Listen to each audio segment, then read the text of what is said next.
Good evening. I call this special called meeting of the Carrollton-Farmers Branch ISD Board of Trustees to order at 6 p.m. on August 20th, 2020. Board members, district staff members, and members of the audience, you are free to join me in standing as the Pledge of Allegiance is led by Guillermo Ramos and the Pledge to the Texas flag by Randy Shackman. I pledge allegiance To the flag of the United States of America and to the republic for which it stands, one nation, under God, indivisible, with liberty and justice for all. Honor the Texas flag.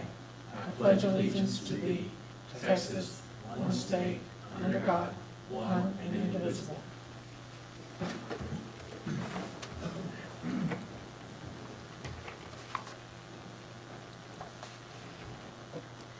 As a district, we dedicate all our efforts and resources to our goal of high expectations for all.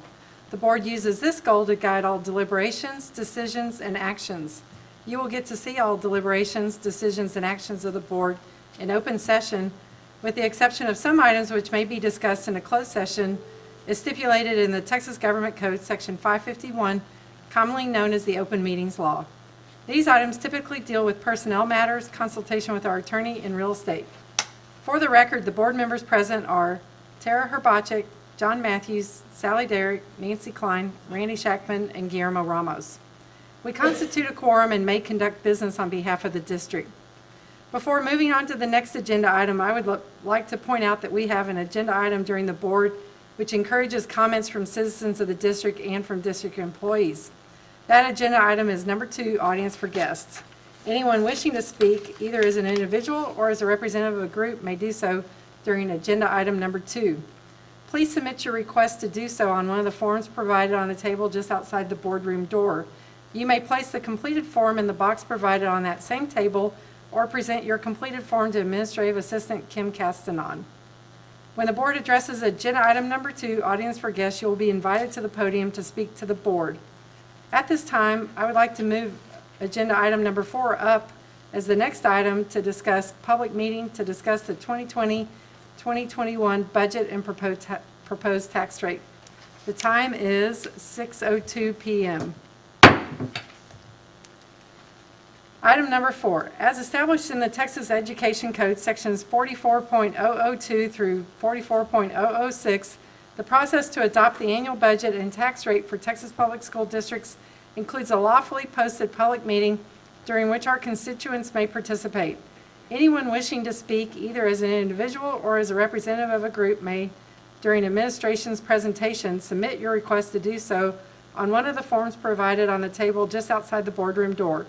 You may place the completed form in the box provided on that same table or give your name and completed form to Administrative Assistant Kim Castanon.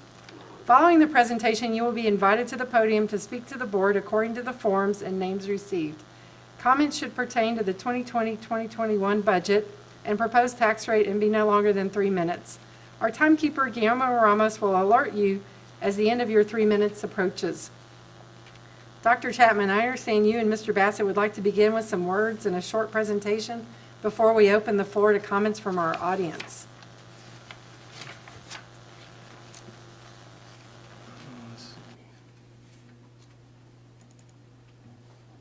Oh, it's already on there, okay.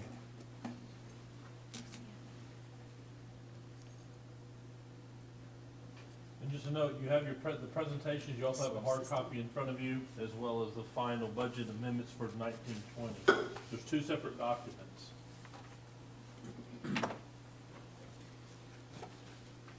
So just, there we go.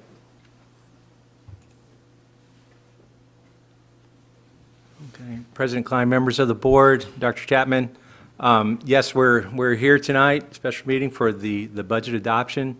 This will be the 3rd time I'm presenting to you, the end of my 3rd month here with the district, and so we've, it's been fast and furious. I have my the support of my staff here with me tonight. They've all done a really good job putting things together, and so away we go. As Ms. Klein, President Klein pointed out, what we have here, the purpose of this slide is just to show you what the actual requirements are. She cited those sections those two sections from 44 of the Texas Education Code. So you may or may not know this, but Dr. Chapman is the actual budget officer. That's one of his job descriptions. Officially for all school districts, the superintendent is the budget officer. And since our fiscal year ends August 31st, we do need to adopt the budget, or prepare it at least by August 20th and adopt it by the 31st. And that's because of the 10-day notice. I mean, there has to be at least a 10-day notice before the adoption, so the deadline is really to be able to get it out on the 20th. We're ahead of that, and we did put the notice into the paper, and a little excerpt of that is in one of the slides that you'll see later. And so we also have to post a summary of the proposed budget to the website. We've done that. That's out there. We've made some other changes today to our finance website, but we still have a long way to go. A lot of changes are still needed there. But then the other point we have to mention is that the adoption of the budget is required before we actually adopt the tax rate. So that's one of the reasons why it comes afterwards. And then, as I mentioned in one of my first briefings, we have to adopt a budget for the general fund, the student nutrition fund, and the debt service fund. We have to do it on a fund and function level. So the handouts that you have in there have detail on a function basis for each one of those funds. Okay, and then and we can't expend any funds. So again, the budget is the actual legal authorization to spend money, and so that's why it's one of the requirements of the board to be able for any of our departments to spend, we have to have an adopted budget. So at a high level, the total budget is about $310.7 million. That equates to $12,000 per student with that projection of 25,790 students, and that's our number that we got from Templeton.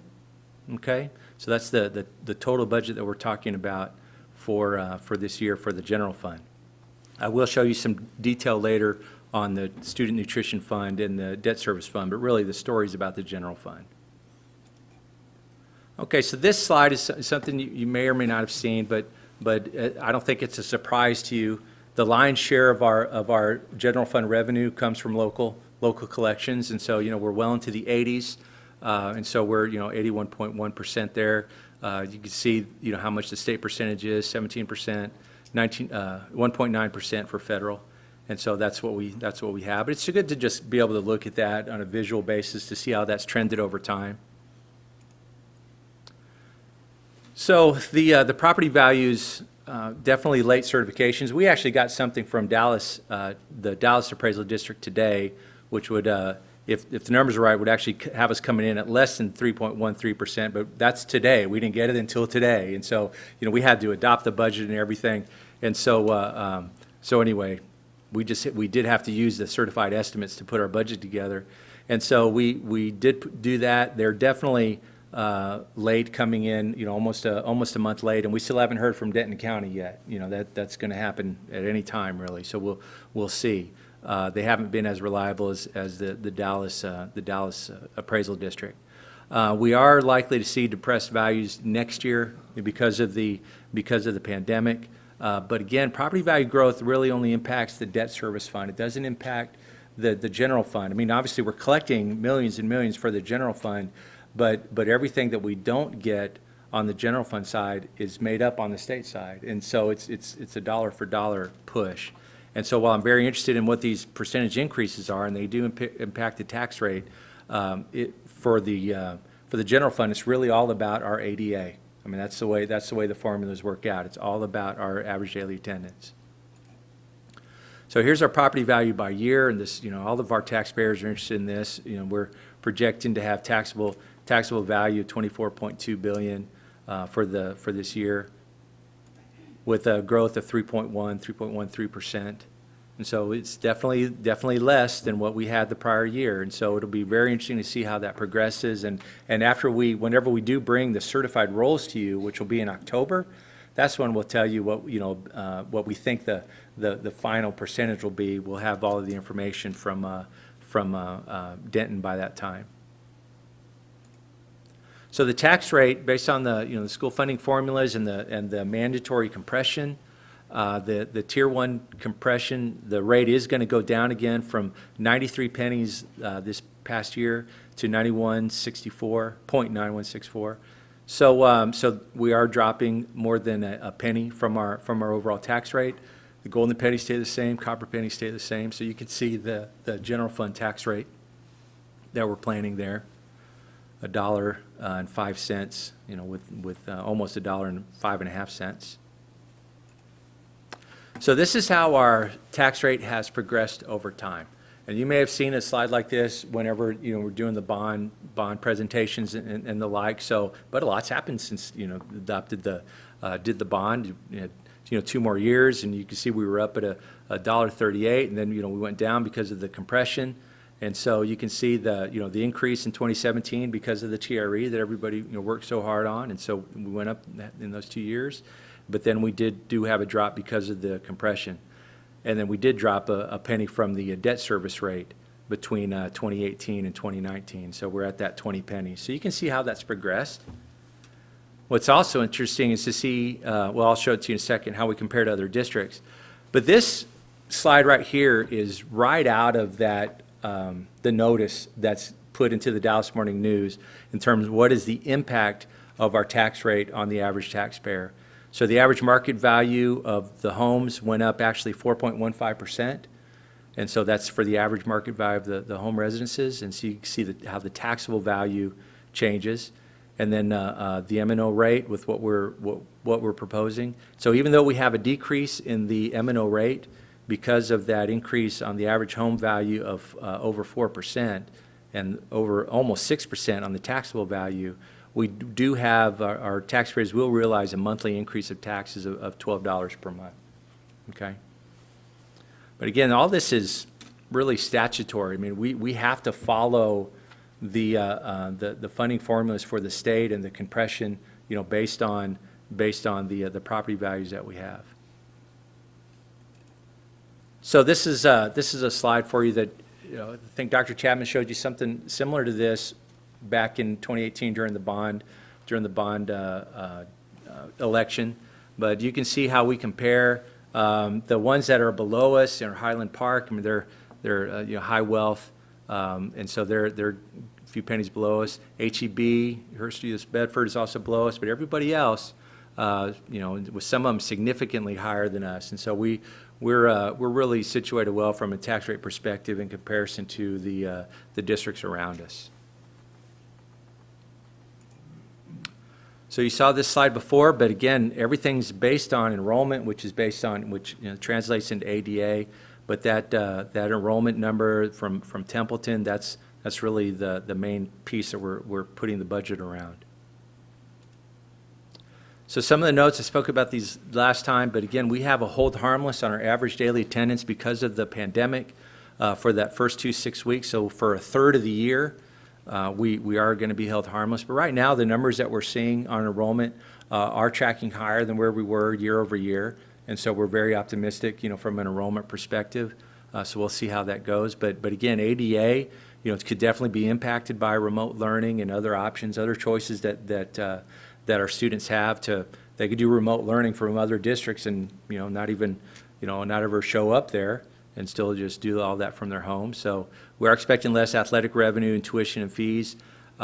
Interest income, definitely expecting that to be lower because of the huge decreases in the interest rates since the pandemic started. But that is going to be more than offset by some of the other sources of funding that we're going to get through the CARES Act, Provider Relief Fund, FEMA, and then the Coronavirus Relief Fund. We actually collected $94,000 today on the Provider Relief Fund. So anyway, that every little bit helps. From an expenditure perspective, we are expecting some things to be lower whenever we do have remote instruction, okay? But then we do have other one-time costs, and two of those are items we're going to ask you to approve today, the additional signage that we need and desk screen providers. And so that's what we're looking at here for some of the major notes for the budget. So last time I showed you a pie chart slide, a pie slide. It was how we plan to spend by object code. And so object code is what we're spending our money on. Is it people, is it supplies, or whatever else? What the function codes are what is the purpose for the spending? What is being supported by the spending? And so you can see how things break out. So this $303.7 million, that doesn't include the $7 million in terms of transfer out. and that's planned for that insurance fund that we spoke about last time, $1 million, and then another $6 million for the internal service fund. So that's why you saw 310 earlier, and that's why you see 303 now. The transfers out aren't on a function basis, okay? So we don't split that out on a function basis. So, but we do split out all of the $303 million on a function code basis. So you can see what those function codes are. You got the instructional codes, and we're going to get into more detail for all of these, but you can see how everything splits out. So we got a slide for each one of these areas. So our core business is instruction and instructional support. So that's representing 70%, over 70% of our total budget. And so the instruction function codes are the instructional resource media. It's basically library. That's just a long way of saying library resources. The curriculum development is everything that's put into help develop the curriculum, make sure that we have everything in place. Then you also have all the instructional support, the leadership on the instructional side, school leadership, counseling, social work services, all the nurses, all the extracurricular community services. All of that is in that 70.2%. Okay, so that is our core business. When you look at district operations, so that makes up about a quarter of the budget. And so this is, everything it takes to run a district, the utilities and, what we're spending in security, building maintenance, lawn maintenance, IT. IT's got to have it. Especially now with everything being remote. So what we have there, student transportation, and then also, what we pay on appraisal services and state recapture. It is something wasn't sure where to put it. It's not part of our core business, and it's definitely not part of administration. I had no idea really where to put that, so I thought, okay, well, let's put this in this district operations section. But that state recapture is a number that we do need included in our pie, so it does take up a big chunk. And the central administration, so that's district leadership, including superintendent office, everything we pay for legal, accounting, accounts payable, finance, budget, purchasing, HR, and communications. All of those functions that are needed for any business, any business's size, especially, is going to have, some percentage of their budget for central administration. So that's all in function 41. So I spoke about these last time. These were the big rocks, what I call the big rocks in terms of, what's being added to the budget year over year. We had the approved compensation increases, the staffing additions. There were 54 FTEs, in that time, before June, and then we had the retention supplement, and that's an agenda item tonight. I have a whole other slide on that. We have a Germinator, that investment, which I don't expect to be recurring. The property insurance. So I wanted to give you. You had the question, Randy. I'm sorry, I don't remember your last name, sir. Chidman. So anyway, sorry about that. But I wanted to tell you what our exposure is. So our total insured value is $1.078 billion. Okay, so it's just under $1.1 billion for total property. And so if we did have something really catastrophic, the 1% of all of that is $10.7 million. Okay, so that is the exposure for that. Okay, so anyway, it's a good sized number, but the likelihood of having that happen district wide, and so if something like that happened district wide, we'd probably have bigger problems than just that 10.7 million. We'd have a lot of family issues and whatever else, and so anyway, so I just wanted to give you that number to follow up. Okay. So here's a new slide for you. So this shows how our staffing is broken out. So as you can see, 82% of our staff is at the campuses, dedicated to campus work. Okay, the district leadership and the folks that work on curriculum development, they're in that campus support services bucket with 3% over on the right. You got 8% for facilities and maintenance, 4% transportation, 2% admin, and then 1% each for IT and security. So this, it's a good way to just show our staff and our public that by far the lion's share of our staffing is at the campuses. Okay, so we did speak about this last time. We do have an action item today to approve the retention supplement, and so this is we talked about the concept of the retention supplement in June. Of doing a one-time payment because we are worried about what's going to happen with the state budget. the compensation for our employees is obviously, one of our highest priorities, because you have to have good staff to be able to deliver quality instruction. And so we do want to attract and retain staff.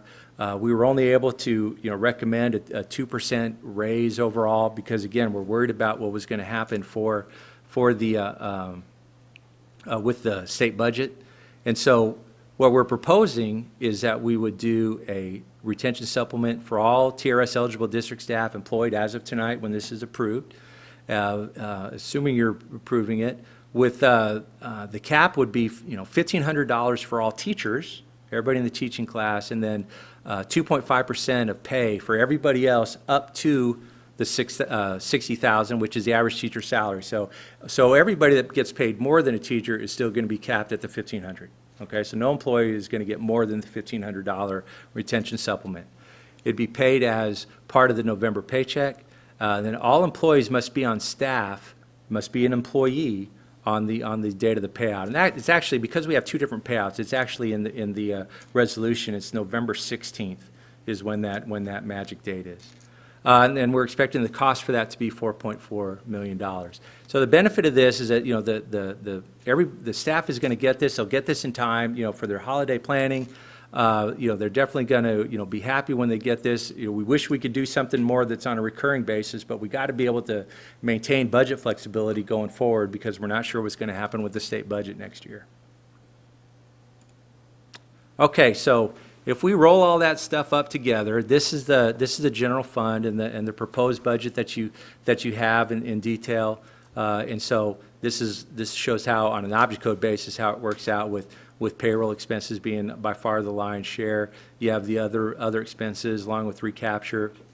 We don't have any TIF payments anymore, so you won't be seeing those in the future, but you do need to see how that just dropped significantly from the prior year with a small amount in 1920. And then you can see the transfers out that are planned. Okay, so the months of fund balance still very solid, just over four months of fund balance, which is much higher than average. So we have some slides that will talk about fund balance here. So I warned you last time that I was going to talk a little bit more about fund balance and why it's there and its importance, and so that's the purpose here. So, we really, you've got to have working capital from a cash management perspective. Fund balance is really important. Probably the most practical importance, though, is how it impacts the bond ratings. And, because we have such a good fund balance, we're able to have a AA plus bond rating. Most school districts are at, and we're talking about underlying rating. There is the permanent school fund, which gives all school districts the ability to issue debt with a AAA rating. But believe me, the credit community does look at the underlying ratings. And so if you have a AA plus, you are going to get better rates when you're issuing debt than if you had AA or AA minus. And there are plenty of districts.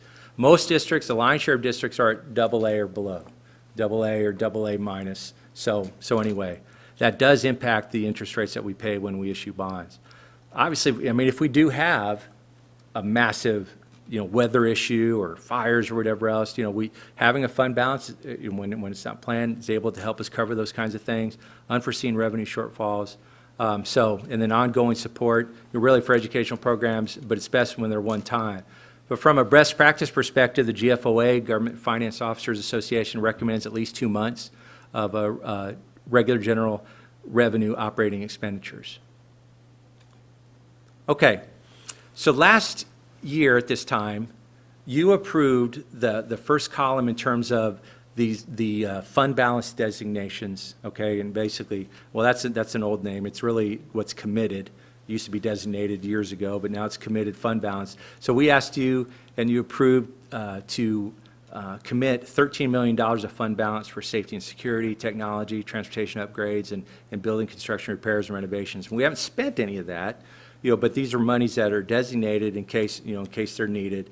And this is very common, that school districts do. So what we're asking in the agenda item that's in front of you tonight, as far as what we're asking you to commit, we're going to carry over the $3 million on the safety and security. This isn't adding $3 million more. It's just carrying over the same amount. The technology capital, we're bringing that to zero. Why is that? Well, we've built this internal service fund for technology. Okay, so, that's where the technology funding is going to come from, so we didn't need to designate something there. We are going to keep the 3 million, we're recommending that on the transportation side.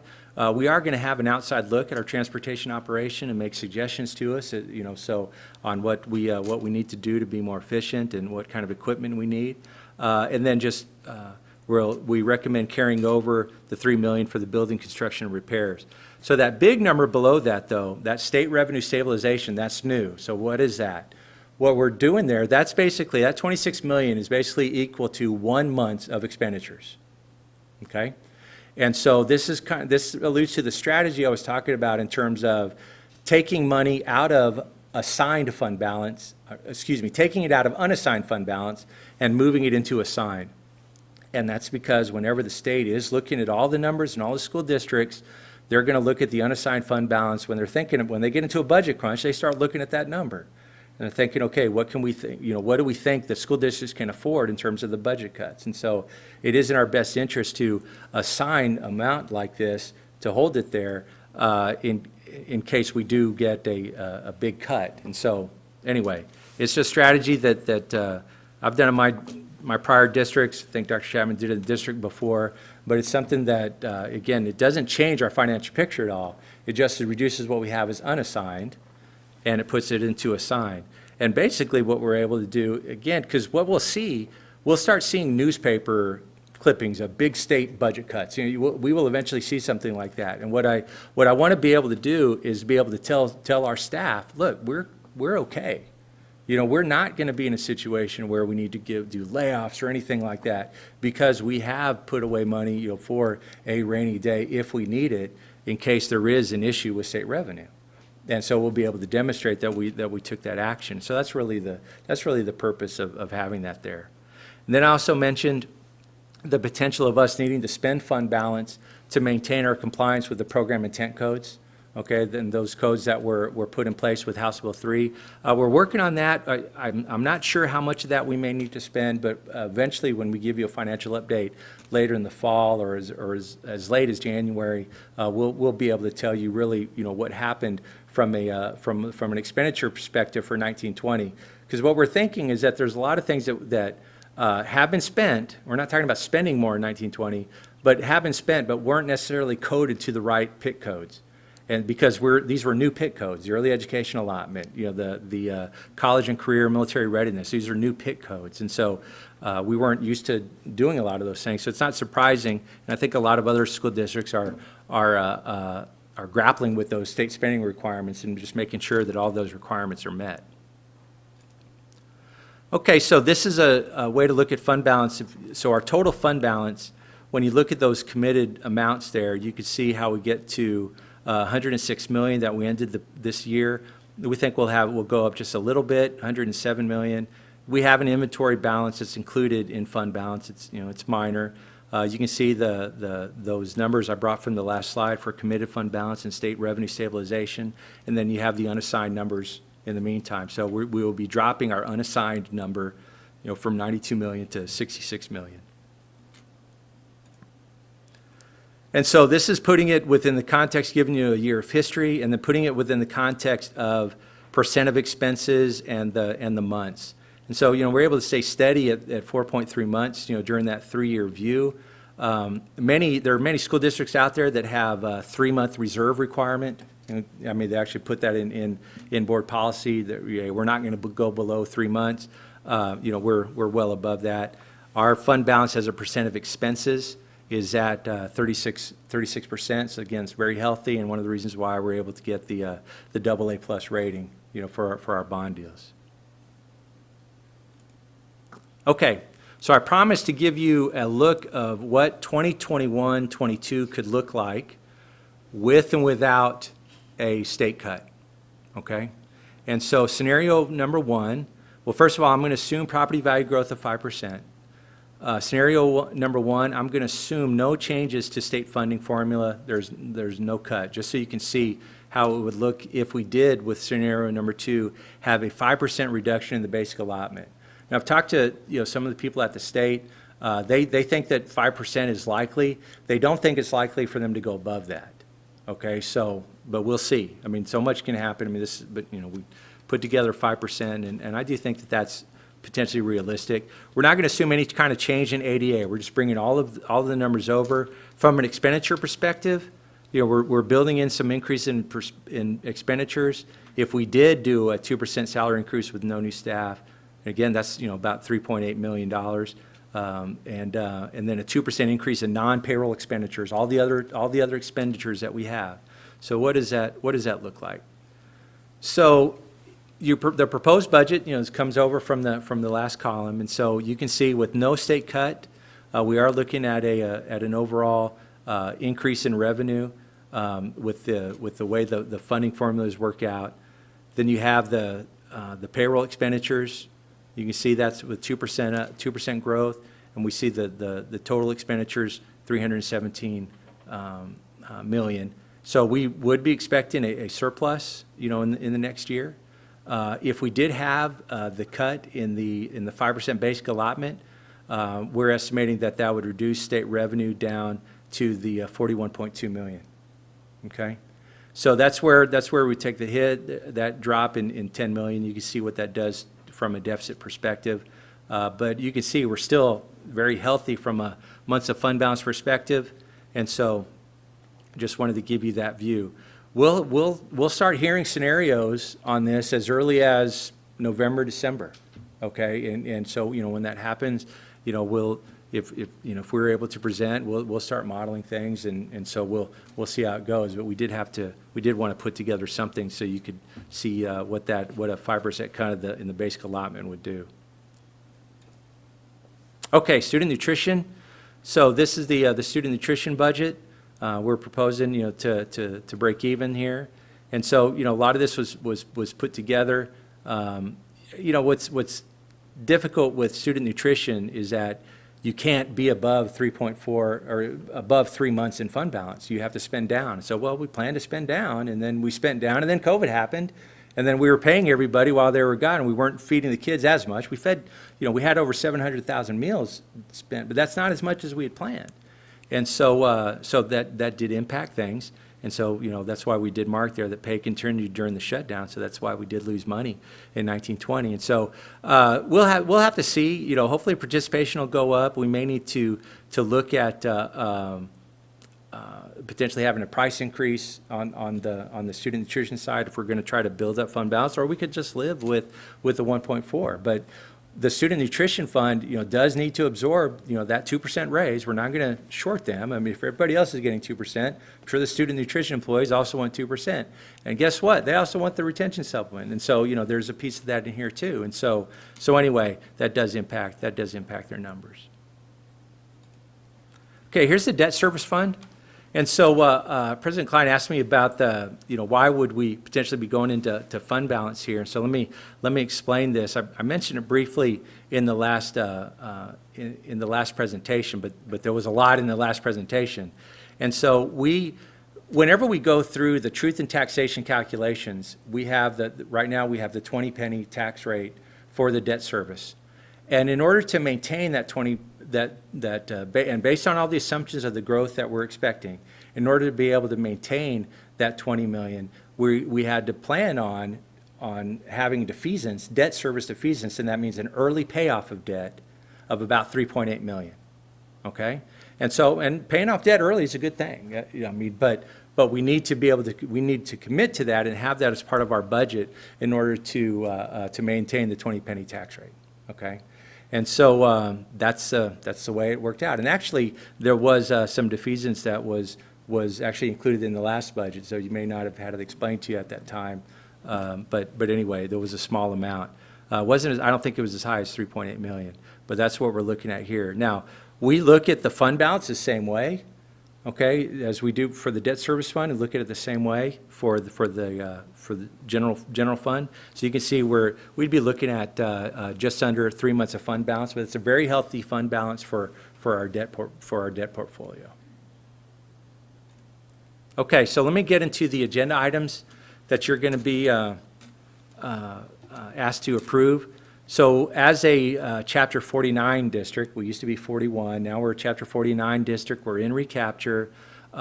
We have to pay recapture, And in their wisdom, they came up with this mechanism here to buy attendance credits. I'm not really sure what that means. I'm just being honest with you, but this is the mechanism for this. There's actually board action required.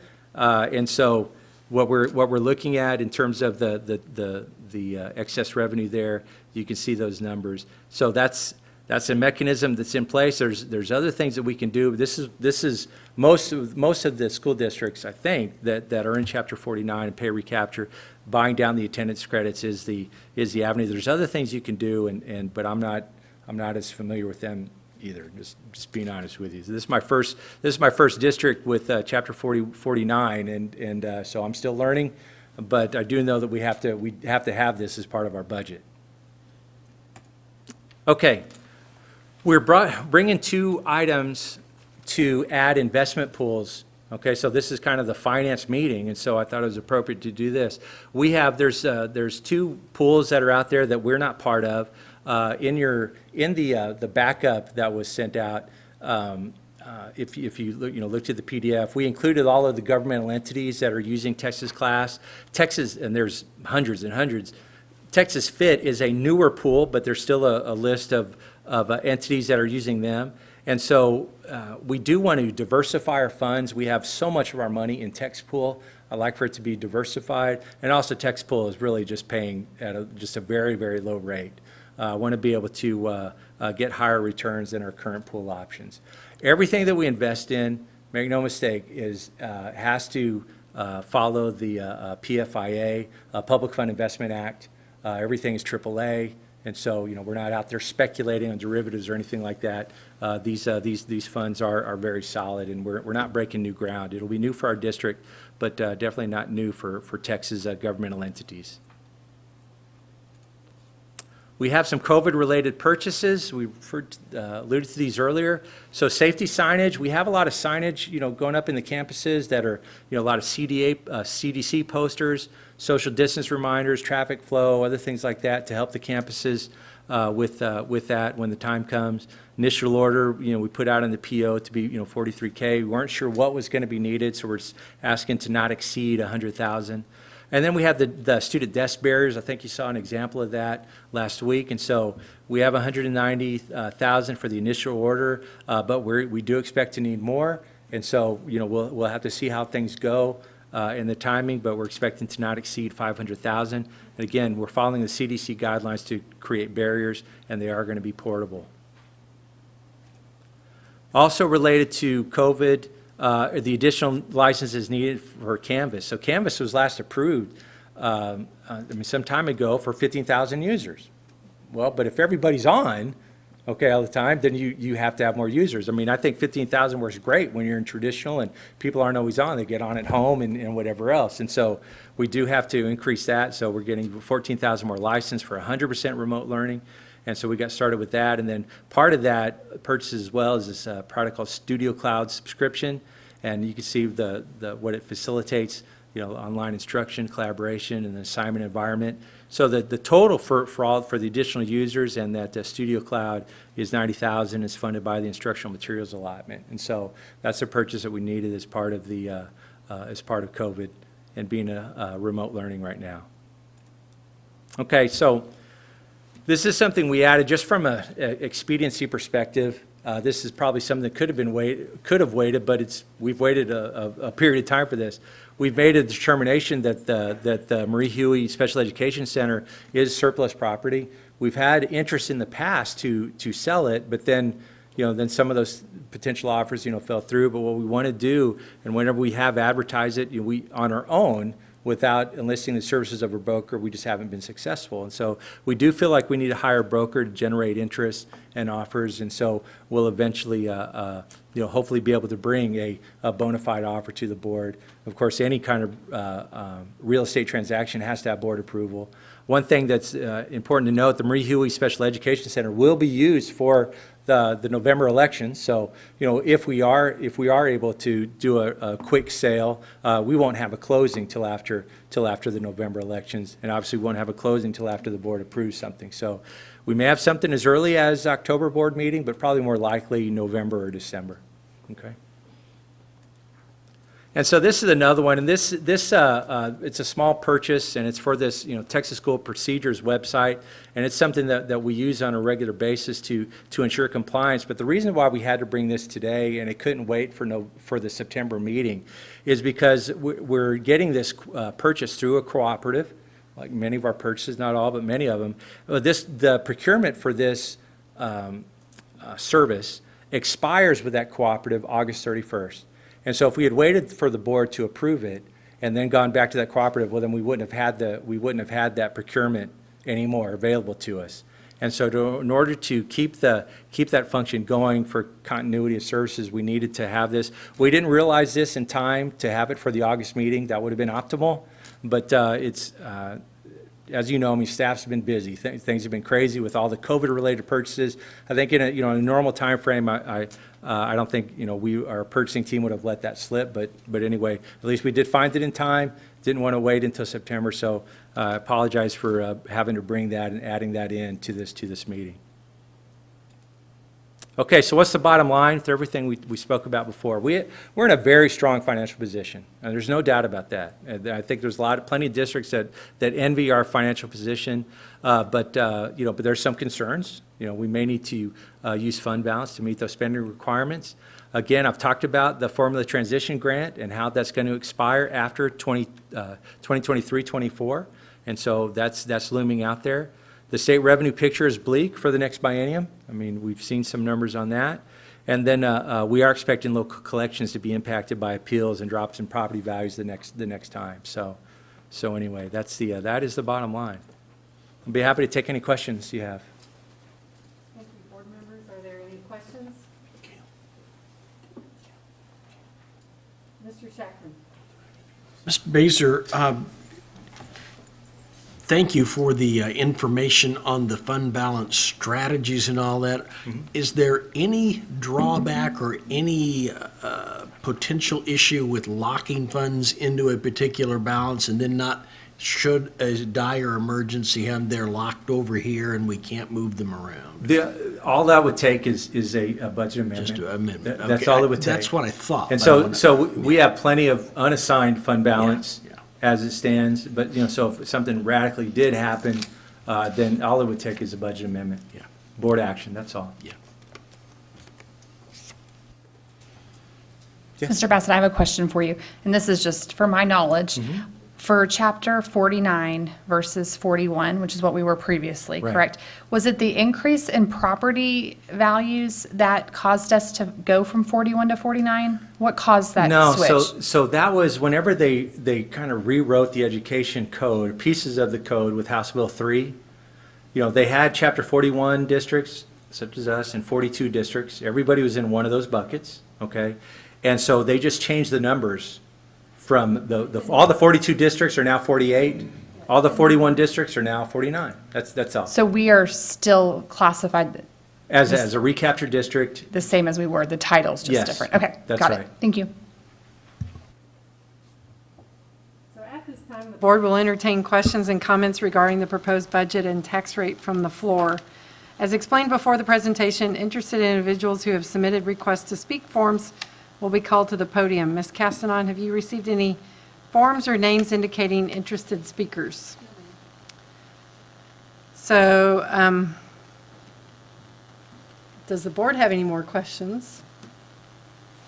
So hearing none and seeing none at 6:43 PM, this concludes our public meeting to discuss the 2021 budget and proposed tax rate. We will now proceed to agenda item number 2, audience for guests. Mrs. Castanon, are there any requests for audience for guests? So there are no speakers for tonight's audience for guests. So that brings us to agenda item number 3, consent agenda. The consent agenda is a mechanism that the board uses to approve a number of routine items together with a single vote. In compliance with the Texas Open Meetings Act, the public notice for this meeting includes the list of all consent agenda items, and the board has been provided ample information about these items in advance.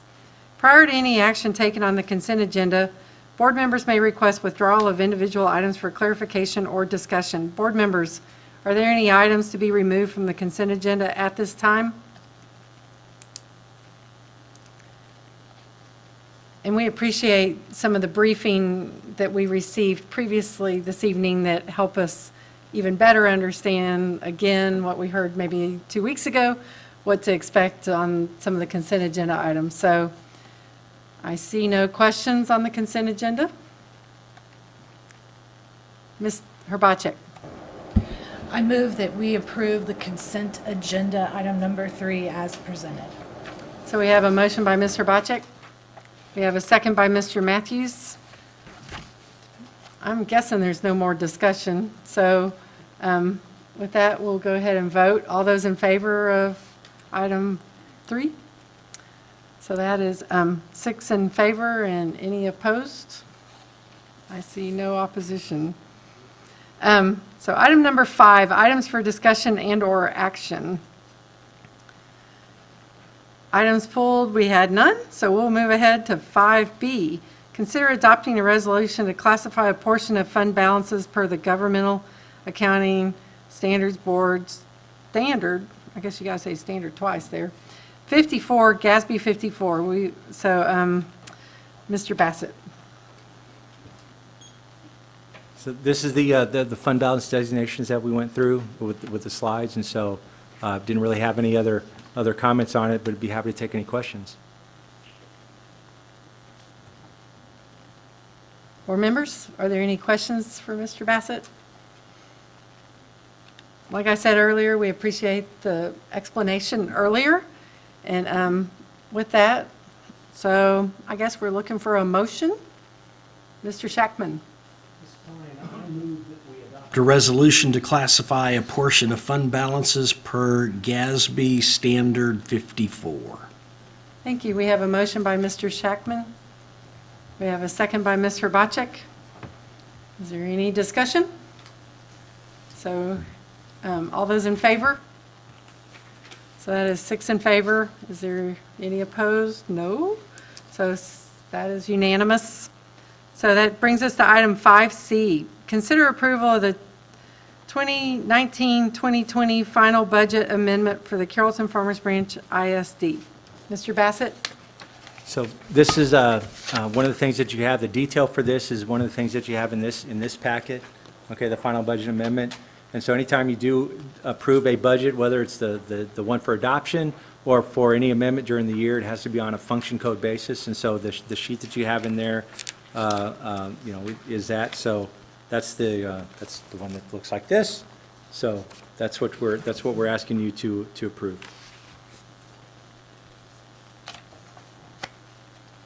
So board members, is there any action you'd like to take on last year's budget? Amendments, final budget amendment? Ms. Derrick. I move that we approve the 2019-2020 final budget amendments for the Carrollton-Farmers Branch ISD. Thank you. We have a motion by Ms. Derrick. We have a second by Mr. Shackman. Any discussion? Any questions about the documentation? Hearing that there is none. All those in favor? So that is 6 in favor and I assume no opposed. So that is unanimous, Mr. Bassett. So that brings us to item 5D. Consider all matters related to the 2020-2021 budget, including execution, that sounds so harsh, of a resolution adopting and approving the said budget. So, Mr. Bassett. Yeah, nothing new to add. Be happy to take any questions. So looking for a motion? Mr. Matthews. I move that we consider all matters approve all matters related to the 2020-2021 budget, including execution of a resolution adopting and approving said budget. Thank you. We have a motion by Mr. Matthews. Mr. Ramos, we have a second by Mr. Ramos. So any discussion? I think we appreciate the staff working through all these numbers and presenting to us something that we are comfortable with and recognizing the need to provide options for the future for technology and other items as we've done. So, all those, any other discussion? All those in favor? So that is 6 in favor, no opposed, that is unanimous. So 5E, consider all matters related to the proposed tax rate for the year 2020, including a resolution setting said tax rate. Mr. Bassett? So, same thing here. Be happy to take any questions. Whenever you do make a motion, though, there's some specific language in there. I just wanted to point that out, that by statute does have to be read. So Even it's actually in the agenda packet? Yes. Yeah, so And it's even got the though, part about that while, because of higher appraised values, that while it may not be an increase in the tax rate, it's whatever the words are. That's exactly right. So it's required by statute whenever the motion's given. So board members, do we have any action on 5E?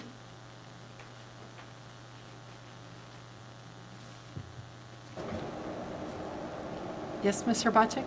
That sounds good. Yes, you're very loud. Go ahead. What's that? No, it's me? Oh, okay. I move that the property tax rate be increased by the adoption of a tax rate of 1.25470, which is effectively a 0.8% increase in the tax rate. Second. So we have a motion by Mr. Bacek. Thank you very much. We have a second by Mr. Matthews. Is there any discussion about item 5E? So, all those in favor? So that is 6 in favor and no opposed, and that is unanimous. So that brings us to item number 6, comments from board members regarding posted agenda items.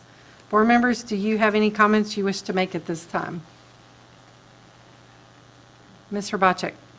All right, back on the cloud.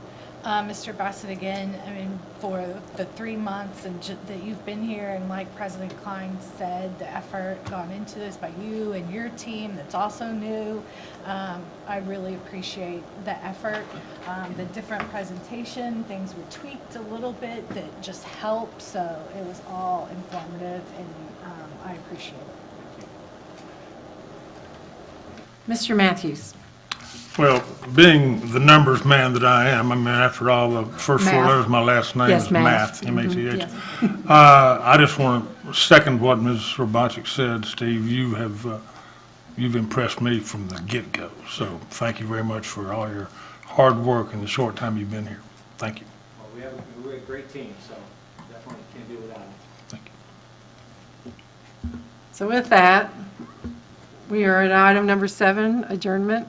We've reached the end of our agenda, and we are adjourned at 6:53 PM. Thank you all, board.